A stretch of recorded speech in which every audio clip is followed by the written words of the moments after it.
La nature a, de tout temps, fasciné les artistes. Au musée Fabre, tu peux découvrir au moins 2 peintures qui en témoignent. La mort d'Abel, réalisée par le peintre Jean-Charles Raymond, et Vue de village, peinte par Frédéric Bazille.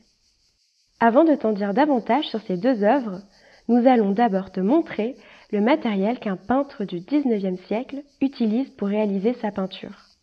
Tout d'abord, le tableau sur lequel peint le peintre est composé d'un châssis, un cadre en bois sur lequel est tendue une toile de lin ou de coton.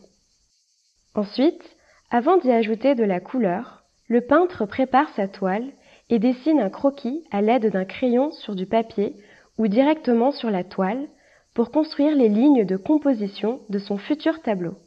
D'ailleurs, sais-tu comment on fabrique du papier ? Le papier est fabriqué à partir de bois issus des troncs d'arbres. L'arbre, par le bois dont il est constitué, peut être donc matériau constitutif de l'œuvre et non pas seulement sujet d'inspiration. Puis, pour réaliser ses couleurs, il utilise des pigments broyés qu'il mélange à un liant, une sorte de colle pour permettre d'étaler la couleur sur un support. À partir de 1841, l'invention des tubes de peinture en étain permet de faciliter le travail en plein air car les artistes, comme Frédéric Bazille, peuvent alors plus facilement emmener leur matériel à l'extérieur. Au XIXe siècle, on commence à utiliser des pigments chimiques. Et voilà, le matériel est prêt. Le peintre peut commencer à appliquer la couleur à l'aide d'un pinceau et de sa palette. Maintenant que tu connais tous les outils nécessaires à la réalisation d'une peinture, allons observer les 2 œuvres d'un peu plus près.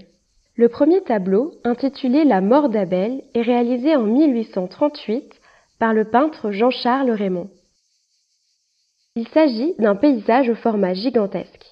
Le peintre y évoque une scène biblique que l'on retrouve d'ailleurs aussi dans le Coran et la Torah, où l'on découvre Caïn et Abel, les fils d'Adam et Ève, en train de se disputer.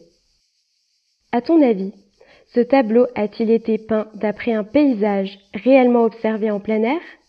Ou a-t-il été réalisé en atelier en s'inspirant des souvenirs du peintre? Attardons-nous sur les détails et les dimensions du tableau qui nous donneront des indices.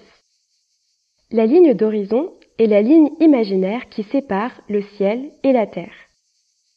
Les végétaux, ainsi que les nuages dans le ciel, sont très détaillés et s'inspirent de façon très réaliste de ceux que le peintre a pu observer. Au centre de la composition, un arbre est bien visible.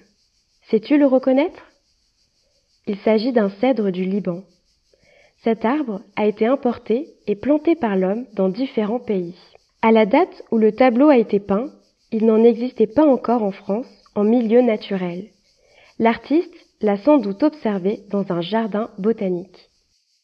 Comme tu peux l'imaginer, la dimension gigantesque de la toile, 2,5 mètres de hauteur sur 4 mètres de longueur, ne permet bien sûr pas à l'artiste de peindre son tableau en s'installant directement dans la nature. Jean-Charles Raymond s'est donc inspiré de plantes et de paysages qu'il a observés en détail au cours de ses voyages et a peint son tableau dans son atelier en s'aidant des croquis qu'il avait réalisés sur place. Quelques années plus tard, le peintre Frédéric Bazille réalise sa Vue de village en 1868. Il représente au premier plan une jeune fille élégamment habillée qui est assise à l'ombre d'un arbre. Au second plan, on peut apercevoir le Lèze, un fleuve qui traverse Montpellier, et au troisième plan, le village de Castelnau-le-Lèze. Ces différents plans permettent à l'artiste de donner de la profondeur au tableau en jouant avec les couleurs, la luminosité vive du soleil d'été et l'ombre offerte par la végétation. Frédéric Bazille a grandi à Montpellier. Ce jeune peintre vit et travaille à Paris, mais revient chaque été dans sa famille qui possède le beau domaine de Méric.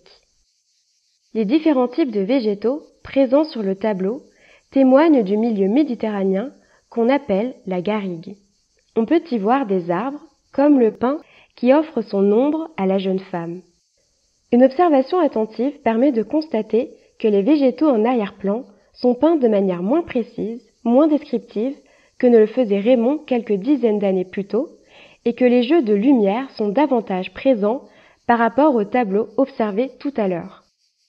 On constate aussi que le tableau est de plus petite dimension, 1,30 m de hauteur sur 85 cm de largeur. Tout cela nous mène à penser que Frédéric Bazille a peut-être réalisé cette œuvre en plein air. Il est en effet contemporain de l'invention des tubes de peinture. Cependant, rien ne peut le prouver définitivement, à part la luminosité exceptionnelle qu'il a su représenter dans son œuvre. La mort d'Abel, du peintre Jean-Charles Raymond, est donc un paysage réalisé dans son atelier d'après les souvenirs de voyage qu'il a patiemment consignés dans ses carnets de croquis. La vue de village de Frédéric Bazille est à la fois un portrait, mais aussi un paysage, sans doute peint sur le motif. Pourquoi ces deux peintres, fascinés par la nature qui les entoure, ont-ils fait ces choix différents? Raymond est un artiste romantique. Le paysage minutieusement représenté lui permet de donner un cadre naturel majestueux à la scène brutale qui se déroule entre les deux frères. À gauche, le paysage reflète le calme du tempérament d'Abel qui appelle au secours les bras levés. À droite, le rocher, l'arbre immense dont la ramure barre l'horizon, l'éclair que l'on devine dans l'angle, témoignent du caractère impulsif et tempétueux de Caïn. En effet, sous le coup de la colère et de la jalousie, il vient de frapper son frère. Bazille, peintre pré-impressionniste, avait plus l'intention de capter les effets de la lumière naturelle, de donner à voir la chaleur du sud et l'ombre des feuillages en captant les impressions du paysage qui l'entourait. Nous t'invitons à venir visiter le musée Fabre et y parcourir ses salles afin de retrouver ces deux tableaux. Quoi de mieux que de les voir de plus près, maintenant qu'ils n'ont presque plus de secret pour toi?